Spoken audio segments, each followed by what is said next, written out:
돈으로 대한민국 검찰을 통째로 사버릴 거다. 여러분들 법전 오해 다들 재밌게 보셨나요? 이번 에피소드에서는 은용과 명예장이 서로서로 한 대씩 주고받는 모습과 더불어 둘 사이를 왔다 갔다 하며 통수를 치는 썩어빠진 검찰들이 등장하며 드라마의 제목다운 법과 쩐의 전쟁을 본격적으로 보여주었는데요. 그러면 이번 영상에서도 드라마의 줄거리를 간단히 소개해드린 후 리뷰를 진행하도록 하겠습니다. 드라마는 박준경의 기자회견을 본 황기석이 상황이 좆됐음을 직감하고 다급히 명예장에게 전화를 거는 모습을 보여주며 시작하는데요. 하지만 명예장도 특허권의 불법 거래 혐의로 장태춘에게 은팔찌를 차며 체포되어 버리고 맙니다. 같은 시각 은용은 오창현 대표와 다시 만나 장태춘의 수사에 힘을 실어달라고 청탁을 하고 있었는데요.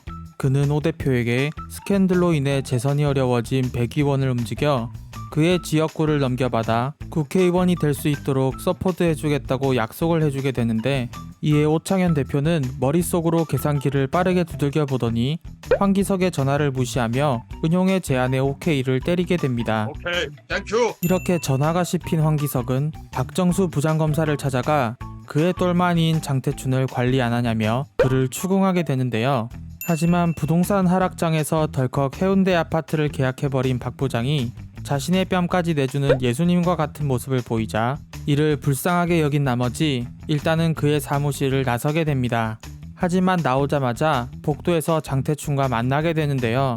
호구로 봤던 장태춘 검사에게 곧 특수부 검사를 잡고 특수부에 가겠다는 말까지 듣게 되자 자신의 처지를 비관하며 복잡 미묘한 표정을 짓게 됩니다. 곧이어 장태춘은 명예장의 수사에 대한 박 부장의 결재를 받으러 오게 되는데요.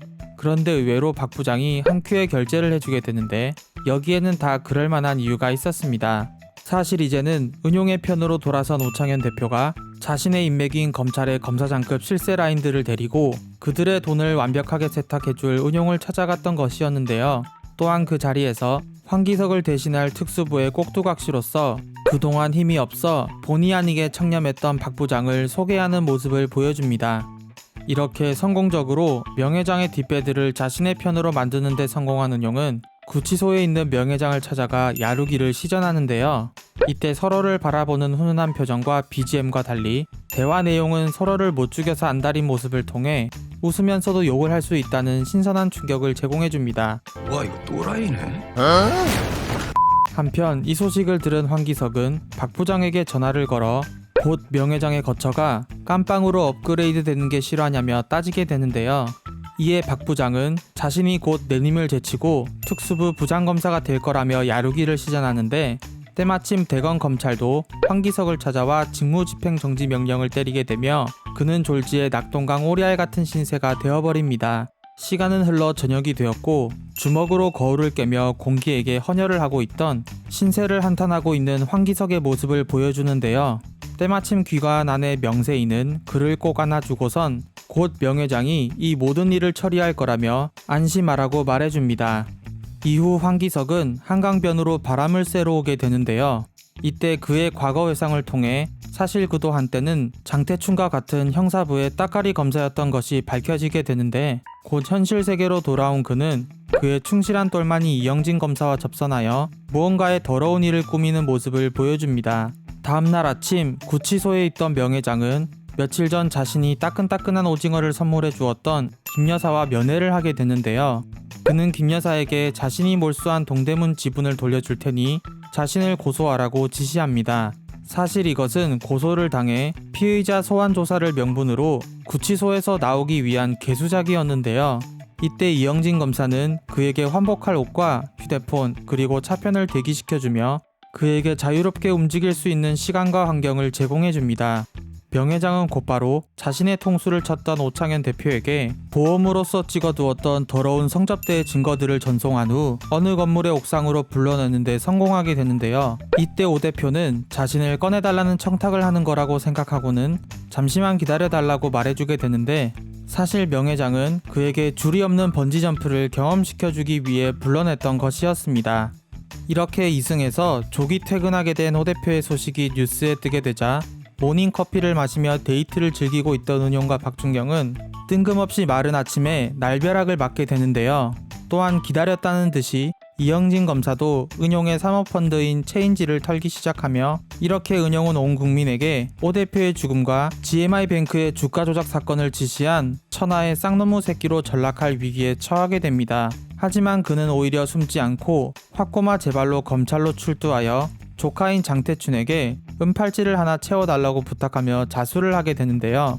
이렇게 무려 24년 만에 감옥으로 회귀하게 되어 마음이 착잡해진 은용의 표정을 마지막으로 에피소드는 마무리됩니다.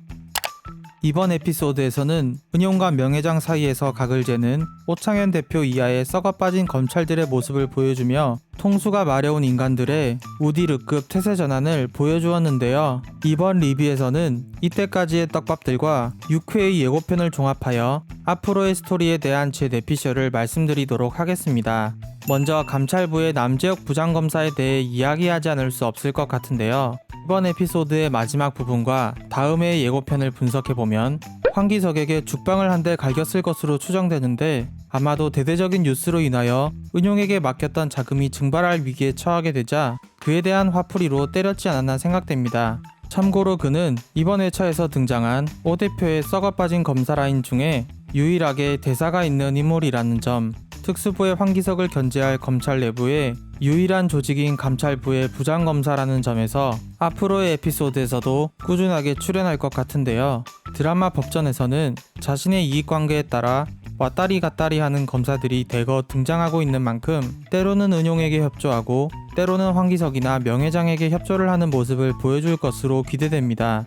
또한 그와 관련이 있을 것으로 추정되는 인물 중 아직 등장하지 않은 감찰부의 함진 검사가 있는데요.